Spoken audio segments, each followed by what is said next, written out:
What's up, everybody? It's your boy, Brandon, back with another edition of the Macro Insights Podcast. But first, before we get started, a little disclaimer. I am not a financial advisor, and the guest is not giving financial advice. So everything you hear on this podcast is strictly opinion and should not be taken as financial advice. We disclose if we have any holdings discussed in this podcast, and you should not be following us as financial advisors. You should discuss this with professionals before you get involved or invested. And as always, it's not financial advice. So please, please, please take this strictly as our opinions and for entertainment purposes only. Now let's get into the show. What is up, everybody? I'm back with another edition of the Macro Insights Podcast, and I'd like to thank everybody listening on any Podcasting 2.0 app, such as Fountain and Streaming Me Sats. Those are greatly, greatly appreciated, and it really shows that you enjoy the show and you help support it. And if you're listening on any audio podcast, please, please, please subscribe wherever you get podcasts. Give it a 5-star rating, help the show grow. And if you're listening on YouTube, of course, smash that like and that subscribe button. But I've got a very special guest in the waiting room right now. I got Joseph Wang. He's a former trader on the Fed's trading desk. And now he writes a blog called fedguy.com. Also, fedguy12 on Twitter. So, Joseph, man, what's up? How's it going? Hey, Brandon, it's great to be here. Thanks for inviting me. Of course, of course. So for those in the audience who don't know too much about you, why don't you tell us a little bit about your background and how you got here today? Sure. So right now I write and operate a blog called fedguy.com where I teach and write about the markets. So before that, I was a senior trader on the Fed's trading desk. And believe it or not, the Fed does have a trading desk. That's what they use when they do things like quantitative easing, when they do things like the FX swap or repo operations. It's actually a really, really good place to learn about the markets because when you're on the Fed's trading desk, you're kind of at one of the centers of the financial markets. When I was there, we had open lines of communication with basically everyone in the marketplace, from foreign central banks to commercial banks to big investment funds. So when something happens, we always get to talk to people to figure out what's happening. And you also get access to a lot of really cool data. So it's a really cool place to actually learn about how the financial system works. And I took my insights, I put that in a book called Central Banking 101, which is a bestseller on Amazon. And I continue to help people learn more about what the Fed is doing and how to understand markets through my blog and online courses. All right, that's all great stuff. Well, I mean, what a better time to have you on than in the midst of what is going on with this banking crisis and maybe a contagion. I'm not really sure. I don't know really sure how to describe it, but I mean, let's just take it from the top there. Obviously, the big headline was Silicon Valley Bank. The Fed's been raising interest rates at a historic pace and kind of let the foot off the gas a little bit, but just raising 25 basis points at the past two meetings. Yeah, I guess let's take it from the top. Why is this big banking fallout kind of occurring, and why does it seem like there's this big contagion sort of spreading through the banking system? Yeah, it looks that way, but I think it's a little bit, it's not as bad as it may appear to be. So in 2008, we had this huge crisis in the banking sector. We had Lehman Brothers fail, and we had a whole bunch of other banks that basically got bailed out by the federal government. So that kind of traumatized a whole generation of investors. So whenever they think bank failing, they go into panic mode because they remember in 2008, the world was very close to imploding and many people lost tremendous amounts of money in the great financial crises. But I think what many people fail to realize is that things have changed since then. We as people tend to fight the last war, and I think that's what's happening right now. Now, let me tell you a couple big things that have changed between now and then. So, the banking sector imploded in 2008, and since then, the regulators came out with this whole new set of reforms that made banks much safer. Uh, One of them is called Basel III, which puts a whole lot of regulations as to how banks manage their assets. So they have to have a lot of liquidity and how they manage liabilities. They have to make sure that their deposit structure, for example, is less volatile. And another really big difference is how the Fed helps the banking sector. So beforehand, there's very little cash held at the Fed in the banking system. So before 2008, the entire banking system only had about $50 billion of cash on deposit at the Fed. If you have only $50 billion of cash on deposit at the Fed, obviously you're more prone to runs because there's not that much cash in the banking system. Today, that number is $3 trillion. Now, the banking system as a whole is much, much more liquid and much, much more well regulated. So it's very, very difficult to have any systemic banking crises in the US. But that being said, we have over 4,000 commercial banks, a few thousand credit unions. When you have this many businesses, sometimes there are bad businesses that fail. Now, if you look at the banks that are failing more recently, you have Silicon Valley Bank, as you mentioned, Brandon. You also have First Republic coming under lots of trouble. You have um, Signature Bank, you have Silvergate, and so forth. You notice that those banks all share one thing in common. They are highly exposed to the tech sector, especially very risky tech sectors like crypto and venture capital. So when I look at this, I see whole thousands of banks in the US and those that were exposed to the sectors that were not doing well basically going under. So that's not really surprising to me. You'd expect something like this to happen. And if you take another level, so if you go down another level, you'll see that in the case of Silicon Valley Bank, it's actually pretty obvious what happened. They were a very, very badly managed bank. So, at a high level, what a bank does is that it has short dated liabilities and longer dated assets. So, you deposit money in a bank and you can ask for that money back anytime you want. And the bank is always scared that everyone will come ask for their money back at the same time and that the bank won't have enough cash on hand to meet all those withdrawals. When that happens, the bank gets squeezed. It doesn't have enough liquidity on hand. So banks don't really want to be in that situation. So there's a lot of ways that a bank can manage themselves so that they won't be caught in a situation where they won't have enough cash on hand. One popular way that banks can do this is by borrowing in CDs. Now everyone sees CDs uh, at a bank; they offer higher interest rates, but in exchange for higher interest rates, you also lock your money up in the bank until the CD expires, right? Until the CD matures. That's a way for a bank to manage their deposits so that not everyone comes and asks for their money back at the same time, so they don't get into a liquidity crunch.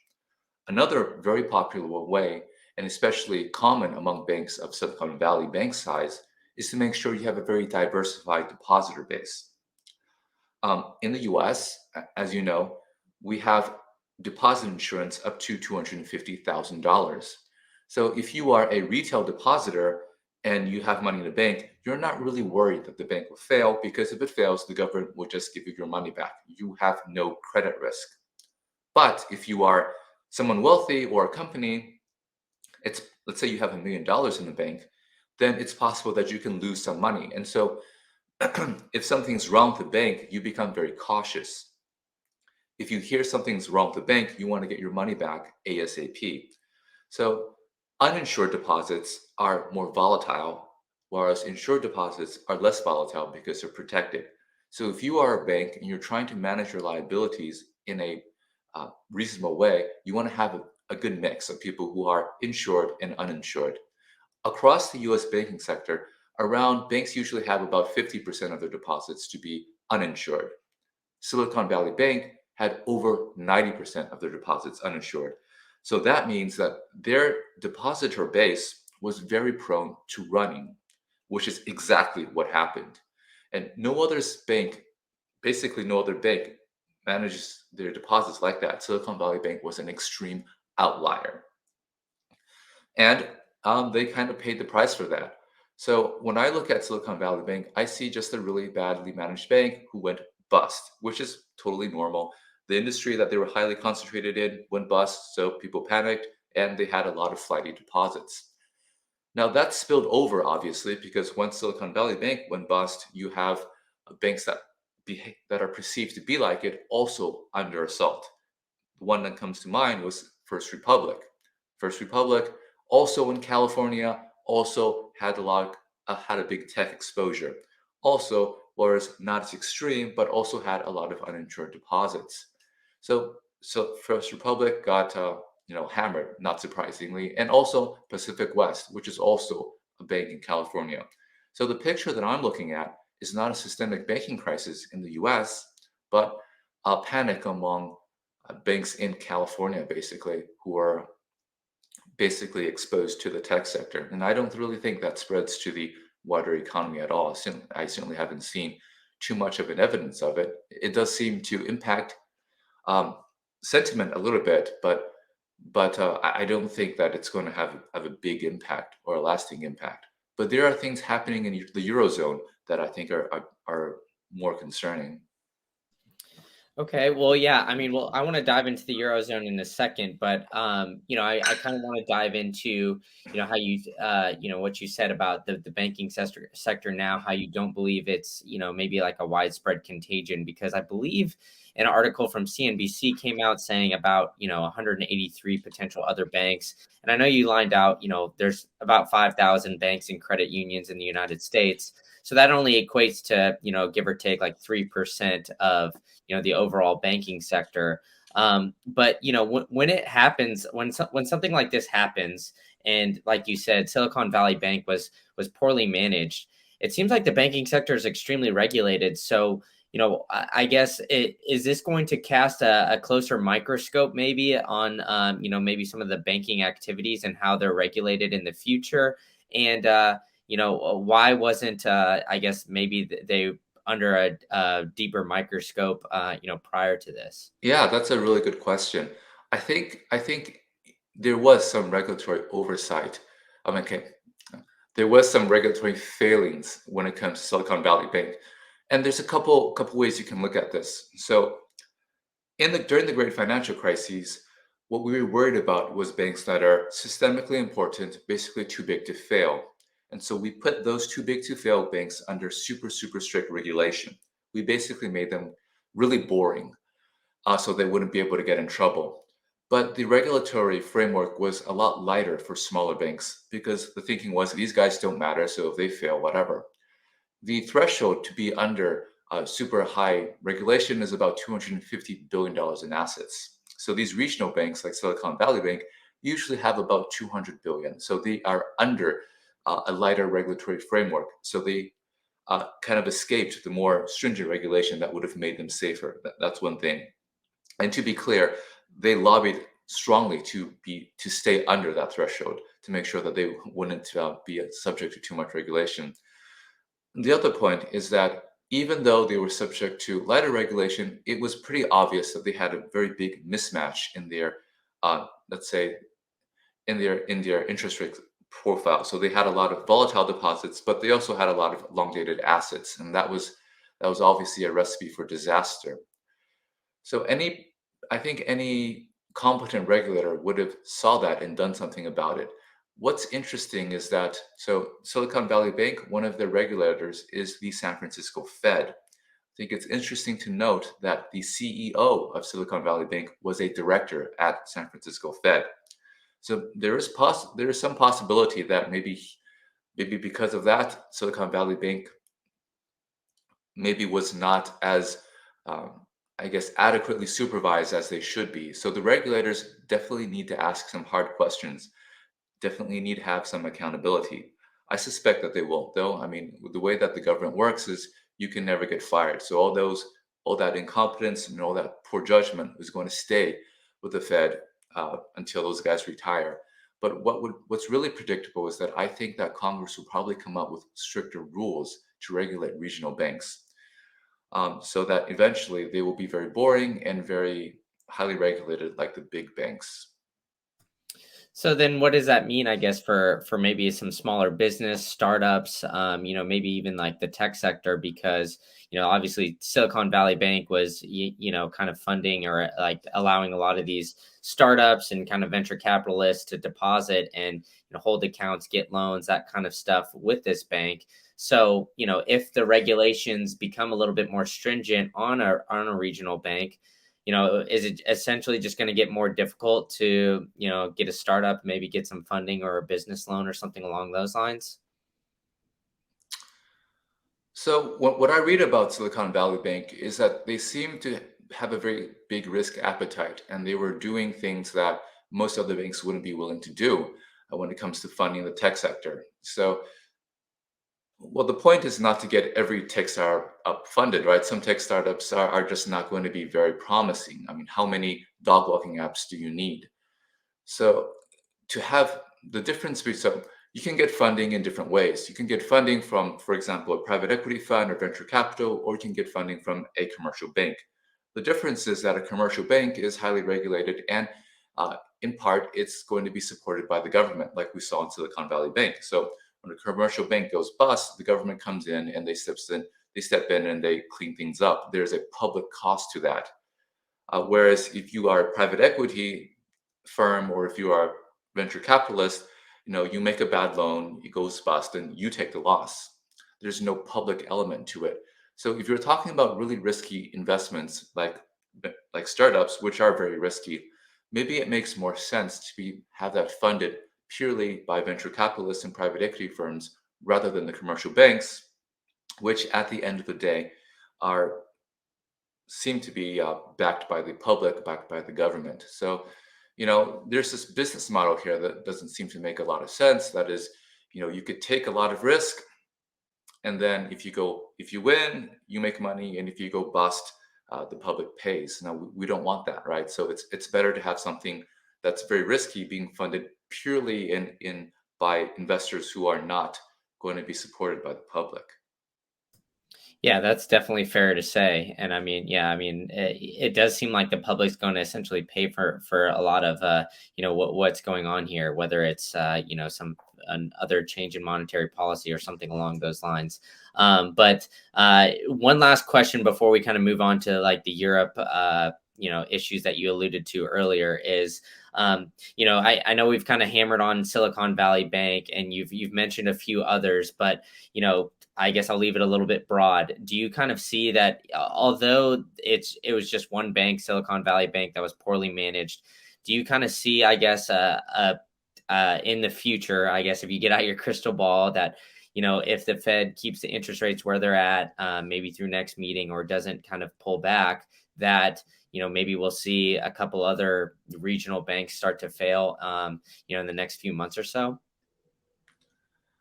I don't, and there's a couple reasons why. So the first reason is actually that, well, as I mentioned before, I don't really. I think Silicon Valley Bank was just extremely poorly managed. The other regional banks much are much better managed, and ultimately, regional banks are regional. They're local. So when I'm looking at what's happening in the banking sector, I see all the panic concentrated in California.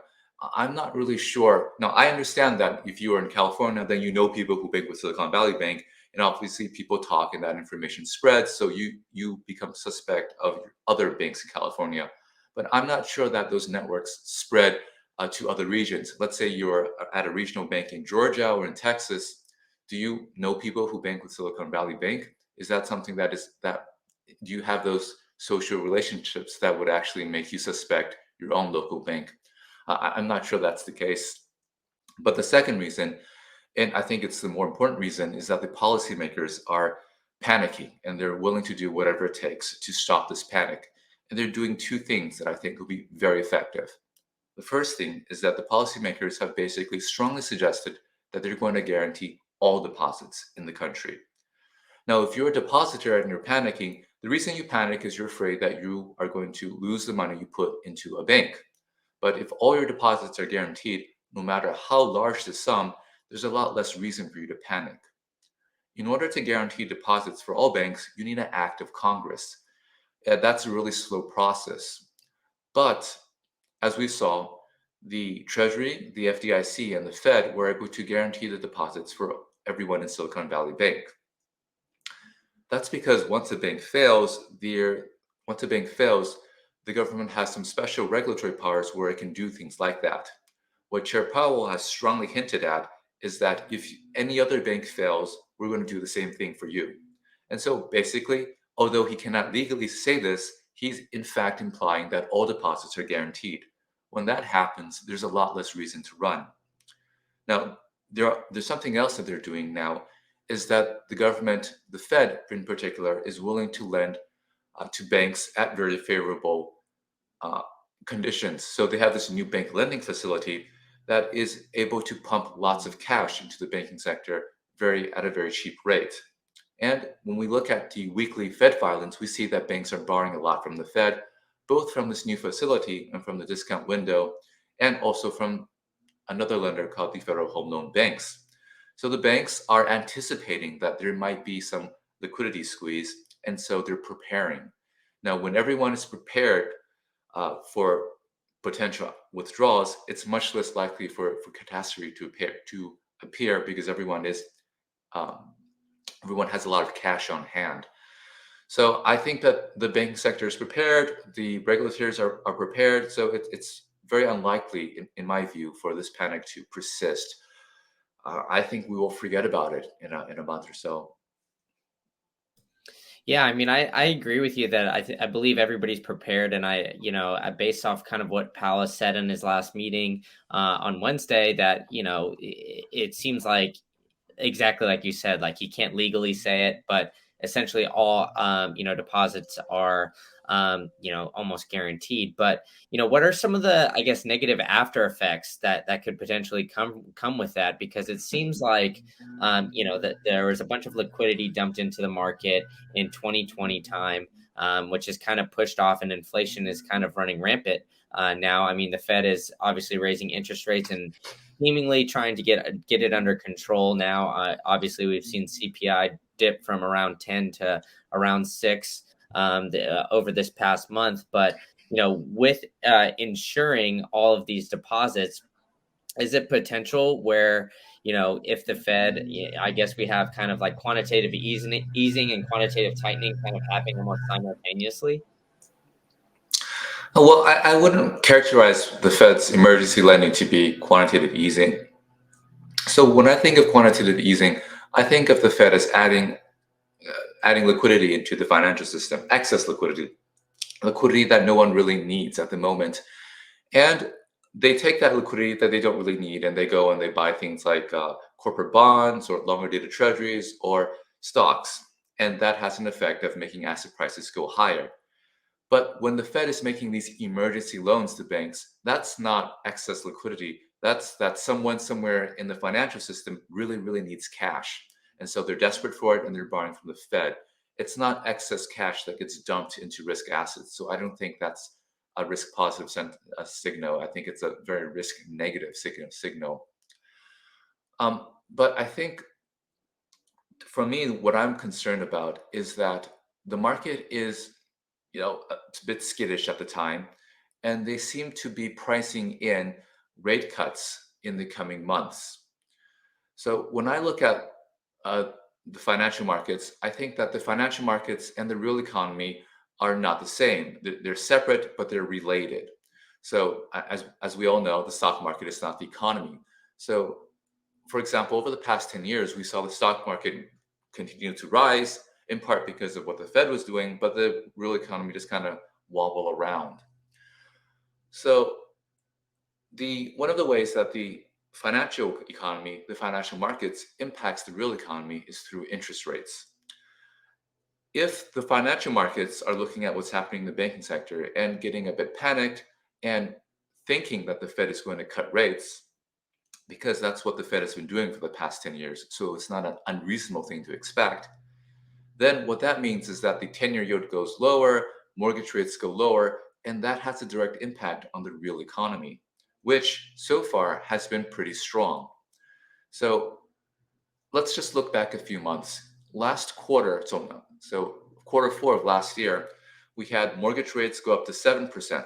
And then everyone was thinking, yeah, the Fed is probably going to start easing monetary policy sometime in 2023. Then the market began to price in some rate cuts and mortgage rates came down. And then in January, we saw housing reaccelerate very quickly once mortgage rates dipped to below 6%. So if there's a kind of a big disconnect between the financial markets, which are very worried, and the real economy, which seems so far to be pretty strong, right? We have job growth, strong wages, economic growth is fine.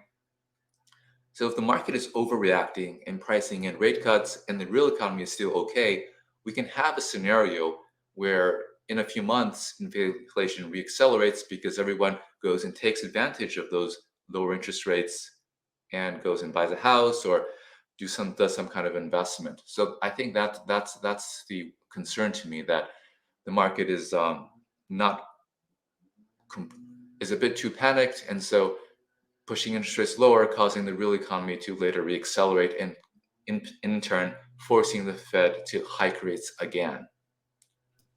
Yeah, and I kind of agree with you here too, because yeah, I've been under the belief that as Powell has gone through every meeting, he's said there's going to be more pain. He expects unemployment to rise and higher for longer kind of rhetoric in each of his FOMC meetings. But yeah, it is interesting that there's already 100 basis points of rate hikes already priced in by January.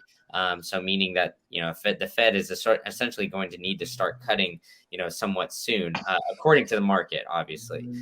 So on that note, like how do you see Jerome Powell kind of I guess playing this out, because it seems like he pays somewhat attention to the market, but he's also like I've said, he's also kind of tried to warn the market in previous meetings. It did seem like he pulled back a little bit in the last one, but I'm curious to hear what your thoughts are on, Powell going forward. So the first thing that I note is that the market has a very, very bad track record in predicting the Fed, because the market always thinks that the future looks like the past. Now, I remember right after the great financial crises, the market was thinking that, in a few years, we're going to raise interest rates to, 2, 3, 4%. The market thought that because that's how the world worked right before the great financial crises. But then, as we know, rates stayed at zero for almost a decade. The Fed was always inclined to stay dovish and cut rates. And so today, when the market is looking at the Fed, they're thinking that the Fed today is like the Fed of the last 10 years.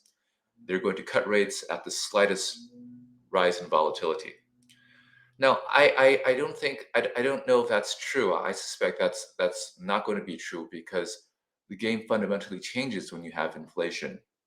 When you have inflation, the Fed has two mandates: price stability and full employment. When you have large inflation like we do now, the Fed, they can't easily cut rates whenever there's weakness in the economy, because they're also concerned about their inflation mandate. The market over the past few months has consistently thought that, we're going to Fed is going to cut rates in a few months because inflation is going to come under control. And they've consistently been very wrong. They just have this huge impulse to think that the Fed is going to cut rates soon. And that's a huge problem for Chair Powell, because Chair Powell, again, he only controls the overnight rate. So whether or not he's raising or lowering the Fed funds rate. But the way that interest rates feed through to the economy, it's not purely the overnight rate, it's also the perception of what the Fed will do over the next few months. That's really how the Fed influences interest rates. He hasn't been pushing back, he hasn't been pushing against the market's assumptions that rate cuts would be imminent. He's been asked about that, and he just says that this is not our base case. I understand why he does this, because from his perspective, he doesn't really know what the future will be, and so he doesn't want to commit to it. And the Fed's forecasts have been very wrong over the past year, where they said that inflation will be transitory, and it wasn't. So I think that makes him cautious in trying to enforce the Fed's projections onto the market. But the problem is that, well, if you don't enforce the Fed's projections on the market is going to think that you're cutting rates, borrowing costs go lower, and inflation has a more likelihood of being persistent. So I think it's unfortunate that he wasn't more forceful in pushing back against the market's narrative, but I understand why he doesn't. Yeah, and that all makes sense. And yeah, I mean, I guess we'll see, right? That the future will play out as it plays out. And it's just interesting that the market's in a game of predicting, because like you said, the market is very forward facing or forward looking and attempting to predict everything and essentially screaming for the pivot. So yeah, it'll be interesting to see how it kind of plays out. But I want to revert back a little bit to what you brought up a little bit earlier about Europe. And you said that you're a little bit more worried when it comes to the European banking system opposed to the United States. So why do you think that is? And yeah, just let's just dive right in. So over the past week, we saw the failure of Credit Suisse. Now, Credit Suisse is a GSIB. It is a big globally connected bank. It's a bank that matters. These regional banks, they really don't matter. So Silicon Valley Bank, it's actually not even 10% the size of JP Morgan. So it's just not that important. It's not even globally interconnected, but Credit Suisse is. Now, Credit Suisse, if you look at their stock price, it's been basically declining every day for about a year. Credit Suisse is the bank that made loans to Bill Hwang and lost a whole bunch of money. They've made a whole bunch of loans over the past few years that have lost a whole bunch of money. So they are a very badly managed bank, and they were always on death watch. They decided to die this past weekend. And what I think people should focus on is that although they died, they were basically, the government stepped in and basically wrapped it up over the weekend, and there seemingly were no um, market repercussions. And that was really surprising to me how quickly the authorities acted and how unremarkable the failure was. So that tells you that the policymakers are really willing to do whatever it takes to prevent another Lehman. Remember, many policymakers here grew up during the great financial crises and they know that's really bad and they will do whatever it takes to stop it. So, yes, I think there's more concern about banking in the Eurozone, but you also have to realize that because the regulatory response is so powerful, there's not a lot of tail risk there. Now, in general, I think Europe is more concerning because unlike the US, they don't have a unified system. They don't have a banking union. And at the end of the day, if the ECB wanted to bail out one bank or another bank, there are also political implications there. Maybe the Germans don't want to bail out a bank in Italy, or maybe the Italians don't want to bail out a bank in Germany. So there's that extra political layer that prevents actions from being coordinated as swiftly as they could in Switzerland, which is all one country, and in the US. So there's a little bit more risk there, but I don't think it's a lot, simply because everyone knows the price of having a GSIP fail, and they will do whatever it takes to stop it. Now, today, as we're recording in March 24th, there seems to be a bit more concern about Deutsche Bank. From what I see, I hear people say that that's kind of just panic because Deutsche Bank is actually doing much better than it's had in the past. I don't really know, but I really don't think it's something that's worth worrying about because if anything happened, I think that there'll be some volatility, but I think they will do whatever it takes to paper it over. So yeah, I mean, it seems like although there's concerns of the banking sector in the United States and in Europe, that regulators have essentially showed that they're going to do whatever it takes in order to either take out the bad actors or bail out and ensure people that they've gotten their deposits.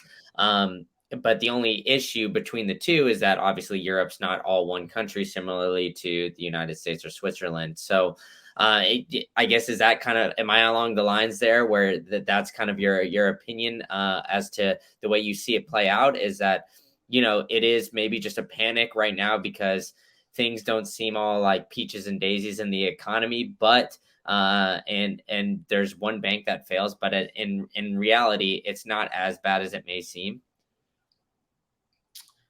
Well, if you look at the stock market, it's very resilient. So I was around in 2008. When you have a banking crisis, you're limit down multiple times. So I think the market is taking this in stride. I think what may be happening is you have maybe people are writing sensational stories because those get clicks. But I don't think what's happening is something today is serious. I don't think it's worthy of panic. The bigger picture that I would offer is that the authorities are willing to do whatever it takes to prevent crashes. And when you cut off the tail risk, then the outcomes are biased towards higher asset prices and higher inflation as well.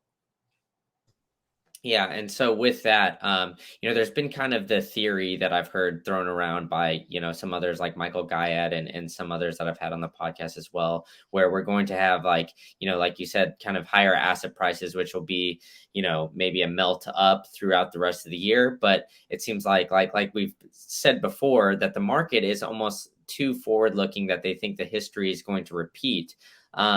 So do you think like because of that, there could be, potential for, maybe a good 2023, let's say, and then, maybe down the line in the future, kind of causing somewhat of a recession? Or, do you see, I guess, the path as Jerome Powell has kind of landed out as there's going to be potential for a soft landing?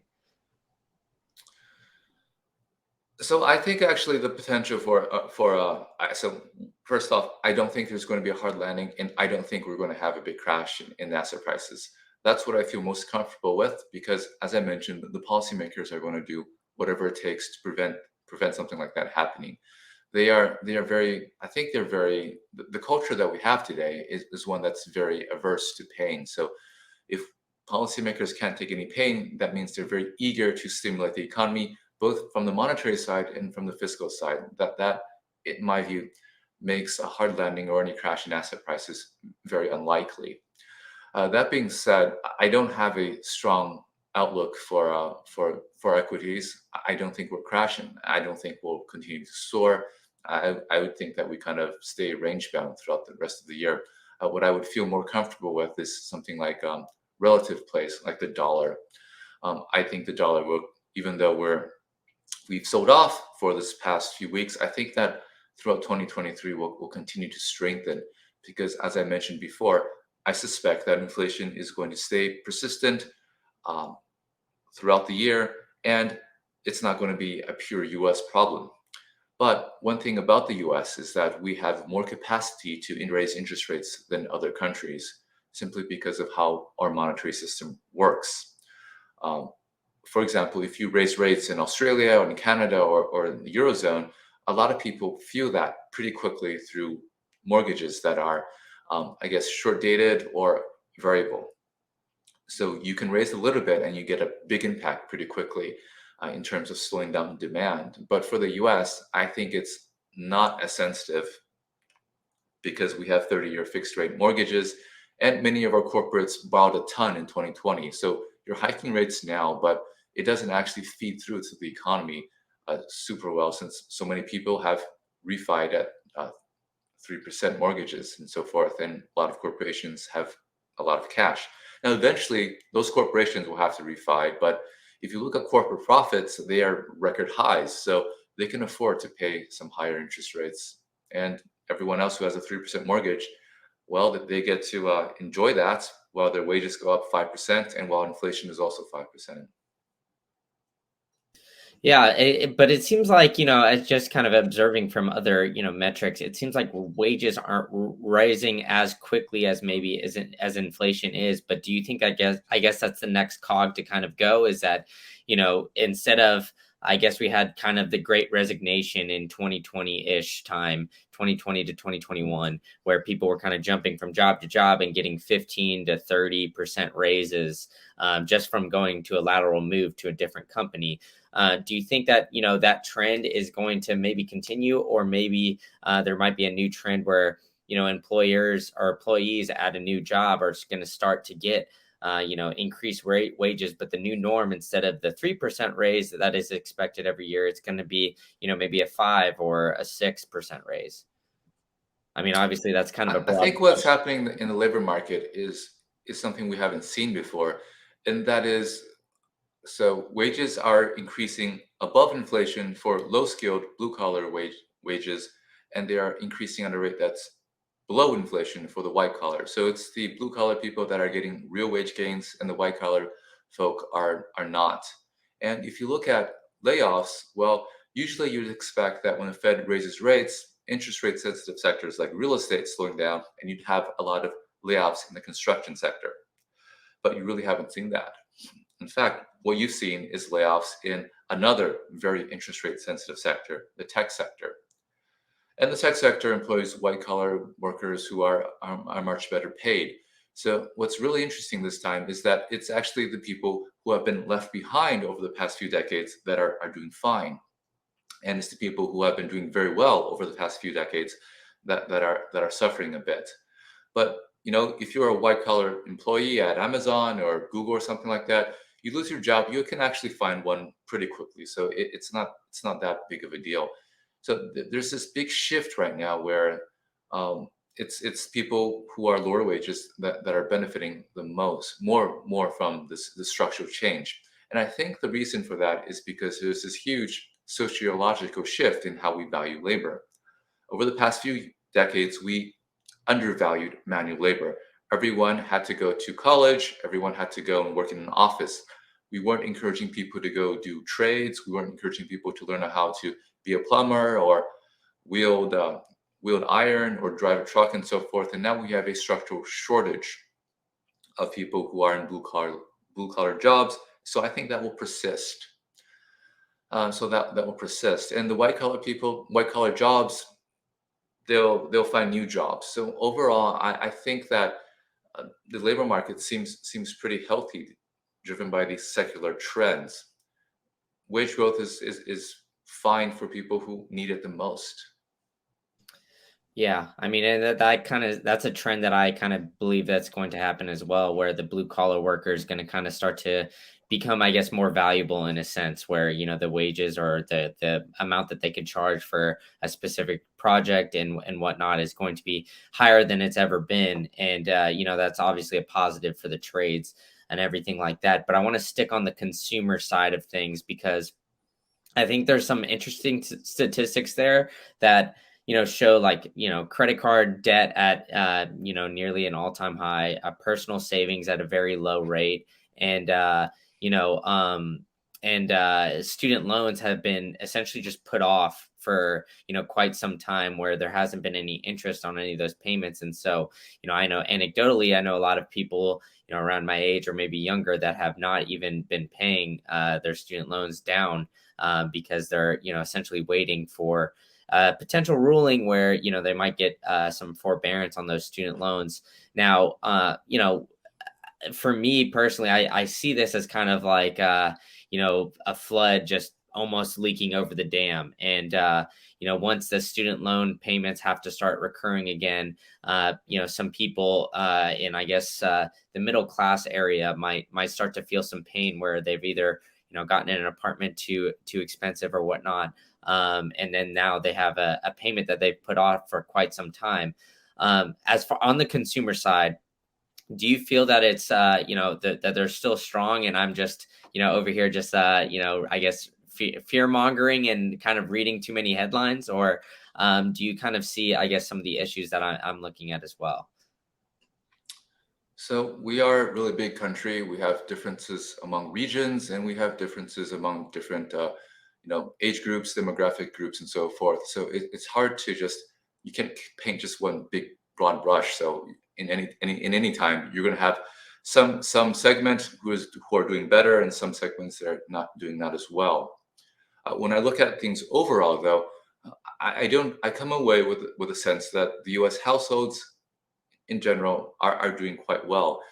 So the way that I would look at this is, well, first let's look at a wealth side, asset side.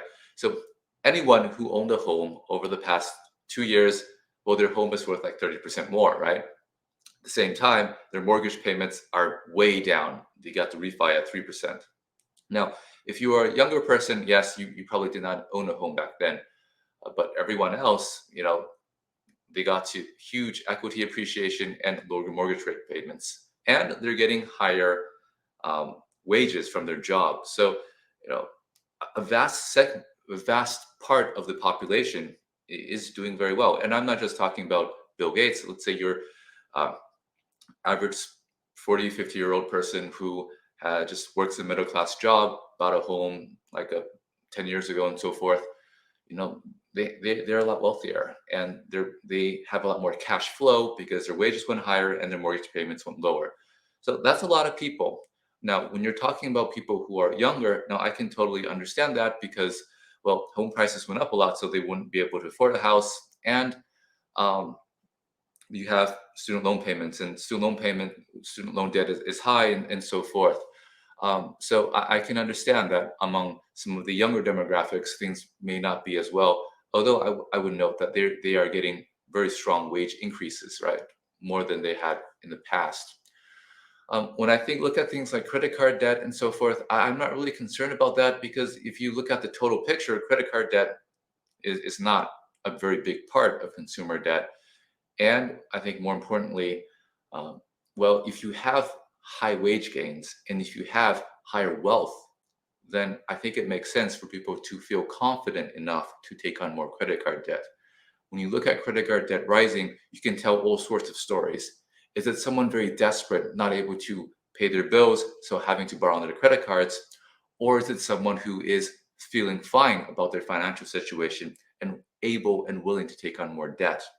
When you look at strong wage gains, when you look at overall asset prices, inflation, I think, in my view, it's more likely that it's because people are feeling more confident. And not to mention the fact that if you have poor finances, people don't lend you money. Now let's look at the broader point though. Where are the stock prices? For the S&P 4000, that's much higher than pre-pandemic. So a lot of people still have a lot of wealth. Where's crypto? Bitcoin down a lot from their highs, much higher than they were pre-pandemic.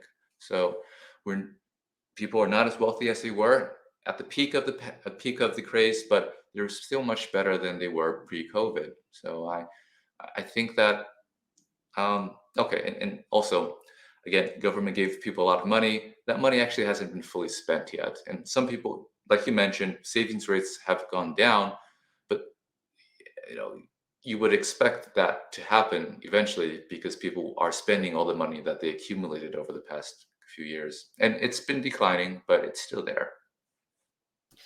Yeah, I mean, it's interesting that you point to pre-pandemic because obviously we've seen so much volatility in the markets since that time.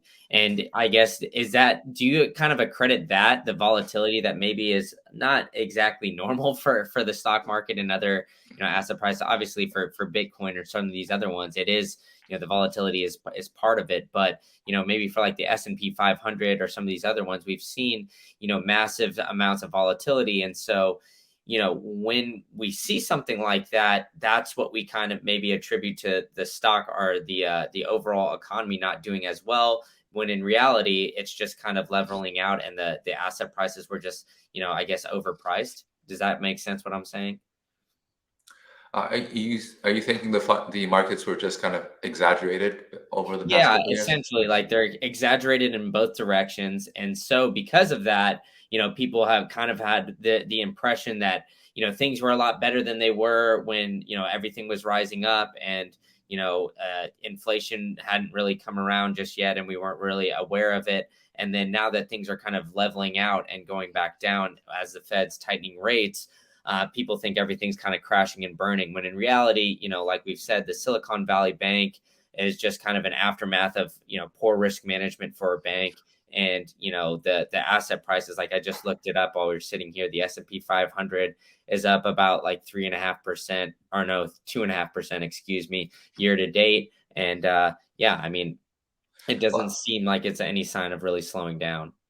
yeah. So I think that so one thing that's interesting today is that we're all more connected by social media, and the thing is that social media it's an international thing, but our experiences, our real economy is still local.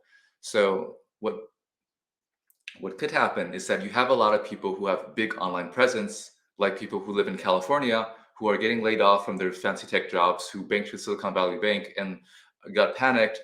And they're all very online because, if you look at Twitter, obviously the people in California who work in tech, who have white collar jobs, they're going to be overrepresented in the platform like this. And the same for the journalists, for example. These are the people who hang out with journalists, and these are the people who live in the big cities, and they talk about what's happened to them and how they perceive it.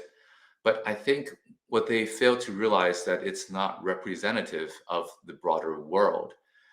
If you are a blue collar worker, like I mentioned, things haven't been better for you since for many decades. But maybe you are not as active on social media because you're not in tech or you're not in big city and so forth. So I think we have to be careful in interpreting sentiment and what we hear in the news, because that's really the perspective of certain people who are concentrated on the coast in the big cities and not necessarily of what they're experiencing and not necessarily representative of what the broader nation is experiencing. Yeah, and that's a fair point. And I guess, yeah, I mean, we're gonna see how this all plays out. It's definitely like an interesting time, and I definitely think like you're right. There's more of a microscope and people kind of discussing it. With the addition of things like social audio, like Clubhouse, Twitter Spaces, that kind of thing, and then obviously it seems like financial Twitter or FinTwit has kind of blown up in the past couple years, or maybe that's just the at the time I've started observing it. So, I do agree with you on that point where it seems like the spread of information and, whether it was like the Wall Street bets craze or something like that, people are just starting to pay attention a little bit more than maybe they had in years past. Yeah, yeah, and there's a lot more information. There's a lot more independent podcasts, I like your own, that help and educate people, and so people maybe are just a bit more aware than they used to be. Yeah, for sure. Well, Joseph, I really appreciate you giving me some of your time this morning. And yeah, so I mean, I had a very interesting conversation with you. I really enjoyed it, and I think the audience will too. So why don't you tell people, where they can find you and what you got going on? Sure, you can follow me on Twitter at FedGuy12, or you can check out my website, fedguy.com, where I write commentary about the markets. If you're interested in learning more about the financial system, I have a best-selling book called Central Banking 101, available on Amazon. And if you're interested in learning more about markets, I teach about different asset classes on my online courses at centralbanking101.com.